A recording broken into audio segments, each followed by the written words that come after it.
નવસારીમાં પૂર્ણા નદીના જળસ્તરમાં સતત વધારા બાદ હવે સપાટી સ્થિર થઈ છે। નદીની ભયજનક સપાટી 23 ફૂટ છે અને હાલ જળસ્તર 20 ફૂટની સપાટીએ છે, તેથી સ્થાનિકોએ રાહતનો શ્વાસ લીધો છે। પરંતુ અગાઉ નવસારી શહેરના પૂર્ણા નદી કાંઠાના રહેવાસીઓને સતર્ક કરવામાં આવ્યા હતા, કારણ કે આ નદીમાં પાણીની સતત આવક નોંધાઈ રહી હતી। પરંતુ હવે પાણીની સપાટી સ્થિર થઈ ગઈ છે, જેથી સ્થાનિકોએ રાહતનો શ્વાસ લીધો છે।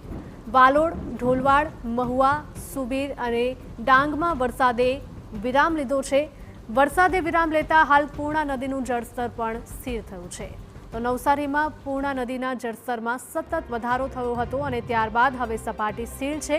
નદીની ભયજનક સપાટી 23 ફૂટની છે, પરંતુ હાલ જળસ્તર 20 ફૂટની સપાટીએ પહોંચ્યું છે। અગાઉ નવસારી શહેરના પૂર્ણા નદી કાંઠાના રહેવાસીઓને સતર્ક રહેવા માટે અપીલ કરાઈ હતી। વાલોડ, ઢોલવાડ, મહુવા અને સુધીર તથા ડાંગમાં વરસાદે વિરામ લીધો છે। વરસાદે વિરામ લેતા હાલ પૂર્ણા નદીનું જળસ્તર સ્થિર થયું છે।